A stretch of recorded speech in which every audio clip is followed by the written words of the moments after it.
As I was reading James Curtis's article, Making Sense of Documentary Photography, I was intrigued by the fact that it was common knowledge, I suppose. Maybe it wasn't, but he presented it as pretty common knowledge that these photographers were actually altering the scenes, adding people, subtracting people, making people look sick when they weren't really sick.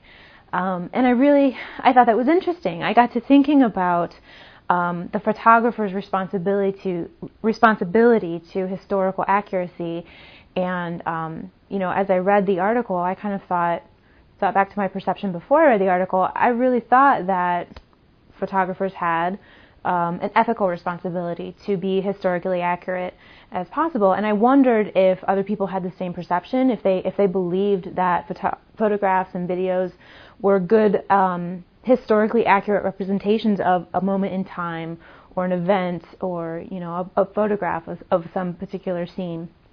And I got to thinking about what is historical accuracy. As soon as you take a photograph, as soon as you capture a moment on film, you're altering how it's going to be viewed, because you can't possibly photograph everything in a scene. I mean, you're basically cutting it. You're cropping down a scene to what you think is important to see, and in so doing, you're leaving out details and other factors that would alter the way people view it. So, what is historical accuracy? Does it even really exist?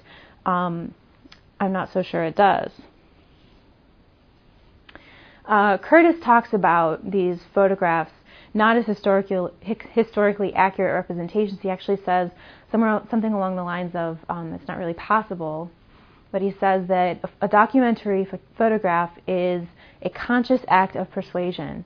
And I got to thinking about that, and it kind of set me back a little bit, because I thought it seemed overly manipulative. Changing a scene to kind of prove a point seemed dishonest. I'm thinking back to like all the political ads I've watched in the last month, and how they spin details to prove their point. Basically, you can say whatever, it's like statistics. Statistics say what basically you need them to say, and I'm wondering, are photographs and videos the same way? So that leaves me wondering, as a reader, what is my responsibility when I read these texts? Should I always have that question in the back of my mind saying, is this real? Did this really happen? What is the purpose of the author? And I guess we teach our students that they should always be doing that, so I suppose I should be doing that myself.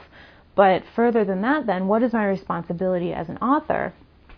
Is it to attempt to capture a moment as historically accurate as possible, or is it to alter a scene, alter an image to kind of prove my point? Think about it. Today, especially with like digital editing, with the internet, we can basically make whatever photographs we want. We can collect images off the internet, throw them together, and make it look realistic. And in all actuality, that image never actually, it's not true. It's not an accurate representation of reality. So I find myself kind of floundering here. What's real, what's not? There's this the line between reality, I think, is very much blurred at this point. So I guess, is it okay to blur that line for the purposes of my argument? If I have to alter reality in order to make a point, is my point really valid? I don't know. I'm not really sure anymore.